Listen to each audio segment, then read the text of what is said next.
Assalamualaikum warahmatullahi wabarakatuh. Perkenalkan, saya Siti Popon Nafisa dari MTS Manarul Huda, Kota Tasikmalaya. Pada kesempatan ini, saya akan membahas tentang materi kelas 7 semester 1, yaitu tentang bab toharoh. Pengertian toharoh.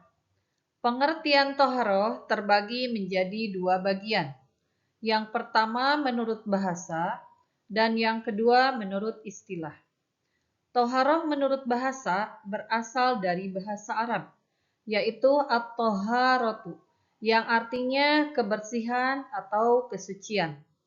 Dalam bahasa Arab, toharoh berarti sesuatu yang suci, atau bersih dari najis dan juga kotoran.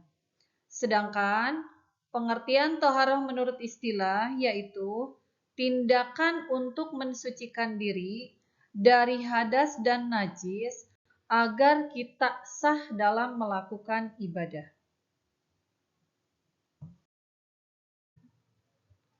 Pentingnya toharoh. Apakah toharoh itu penting? Jawabannya iya. Toharoh sangat penting sekali. Di antaranya satu, sebagai syarat sahnya ibadah. Beberapa ibadah yang harus sebelumnya toharoh terlebih dahulu, di antaranya adalah sholat, kemudian tawaf, kemudian menyentuh Al-Quran. Jika tidak sah jika dilakukan dalam keadaan tidak suci. Kemudian toharoh juga sangat penting, yaitu bahwa toharoh merupakan bagian dari iman.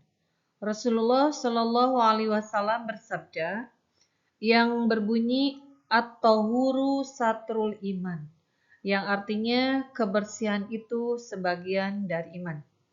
Hadis ini menunjukkan bahwa toharoh tidak hanya tentang kebersihan fisik, tetapi kebersihan spiritual juga menjadi cerminan untuk keimanan.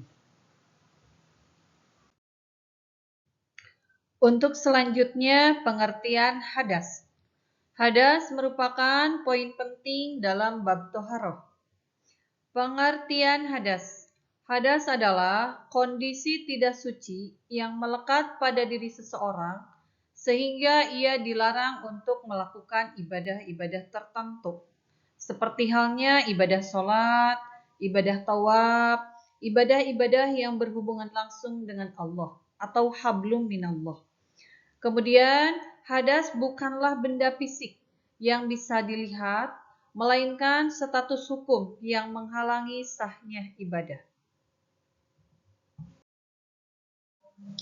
Macam-macam hadas. Hadas terbagi menjadi dua bagian. Yang pertama, hadas kecil. Yang kedua, hadas besar. Hadas kecil adalah kondisi yang cara menyucikannya cukup dengan berwudu. Contohnya adalah buang air kecil, atau buang air besar, ataupun juga buang angin. Nah, itu merupakan contoh dari hadas kecil. Kemudian yang kedua, hadas besar. Hadas besar adalah kondisi yang cara menyucikannya harus dengan mandi wajib. Contohnya yaitu setelah berhubungan suami istri, kemudian keluar air mani, atau bagi wanita setelah haid dan selesai nifas. Nah, itu merupakan contoh-contoh dari hadas besar ya. Untuk selanjutnya, bersuci dari hadas. Bersuci dari hadas yang pertama dari hadas kecil. Tadi sudah dijelaskan bahwa hadas kecil itu adalah keadaan tidak suci yang menimpa seorang muslim yang menyebabkan ia tidak boleh melakukan ibadah yang mensyaratkan kesucian. Hadas kecil ini dapat dihilangkan dengan berwudu atau dengan bertayamum apabila tidak ada air. Untuk selanjutnya rukun wudu. Rukun wudu itu ada 6. Yang pertama niat, kedua membasuh wajah, ketiga membasuh tangan hingga siku, Yang keempat, mengusap sebagian kepala. Yang kelima, membasuh kaki hingga mata kaki. Dan yang keenam, tertib. Nah, itu semua harus berurutan ya. Dari mulai niat sampai dengan membasuh kaki. Kemudian untuk selanjutnya, hadas besar. Hadas besar adalah keadaan tidak suci pada diri seorang muslim yang mengharuskannya untuk melakukan mandi wajib agar dapat kembali suci untuk melakukan ibadah yang mensyaratkan kesucian. Di antaranya yang harus atau yang wajib mandi besar itu adalah apabila kita telah selesai haid atau nifas atau keluar air mani atau bisa juga setelah berhubungan suami istri. Kemudian rukun mandi wajib. Rukun mandi wajib itu ada dua. Yang pertama niat. Niat itu tempatnya dalam hati ya. Sedangkan mengucapkan niat itu hukumnya adalah sunnah. Kemudian yang kedua adalah meratakan air ke seluruh tubuh dan membersihkan kemaluan. Jadi air itu harus merata ya. Dari mulai ujung kaki sampai ujung rambut itu semuanya harus terbasuh. Tidak boleh ada yang ketinggalan. Makanya ketika kita melakukan mandi wajib, kita harus benar-benar menggunakan air yang mengalir atau menggunakan alat bersuci yang memang porsinya lebih besar gitu.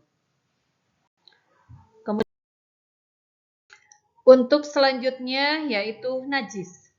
Najis adalah benda-benda kotor yang menghalangi sahnya ibadah sholat dan juga ibadah-ibadah yang lain. Berbeda dengan hadas.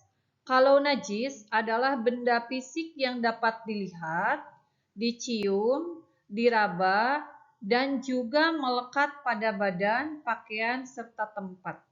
Jadi kalau najis itu ada bentuknya, ada wujudnya. Wujudnya tersebut dapat terlihat oleh mata kita dan juga dapat tercium oleh hidung kita dan juga dapat diraba oleh anggota tubuh kita.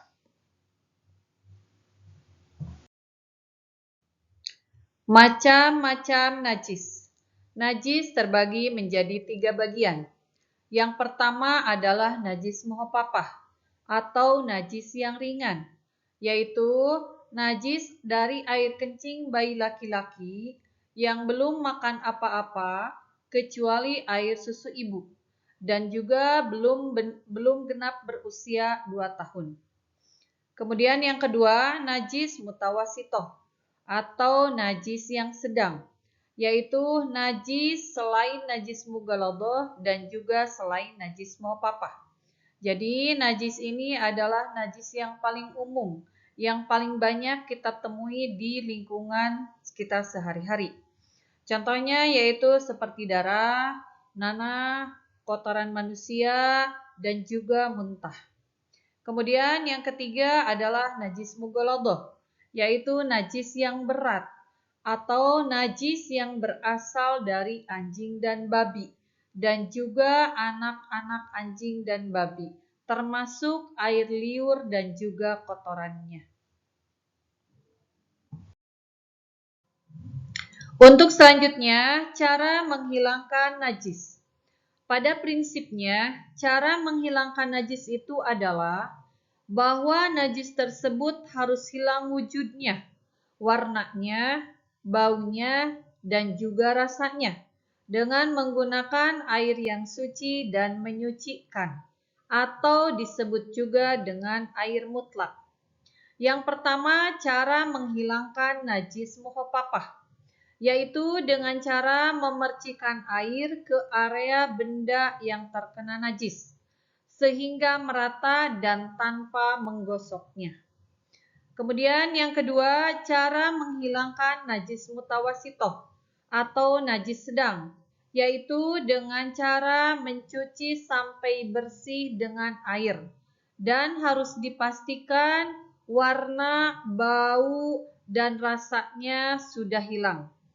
Kemudian yang ketiga, cara menghilangkan najis mughaladoh, atau najis yang berat, yaitu dengan cara mencuci dengan air sebanyak 7 kali, dan salah satunya memakai tanah.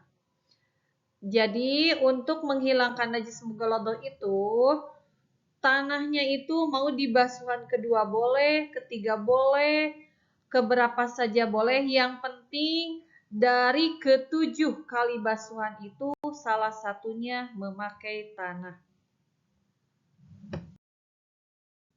Untuk selanjutnya yaitu kesimpulan.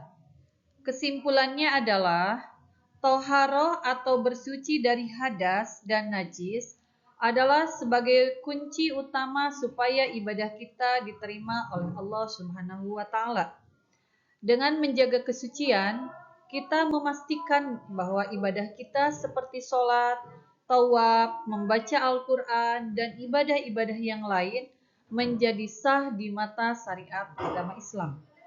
Maka dari itu, kita jadikan toharoh sebagai kebiasaan sehari-hari dengan selalu menjaga kebersihan diri, pakaian, tempat, dan juga lingkungan.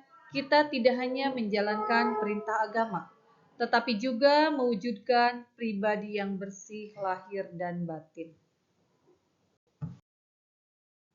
Demikian yang dapat saya sampaikan pada kesempatan kali ini. Semoga bermanfaat.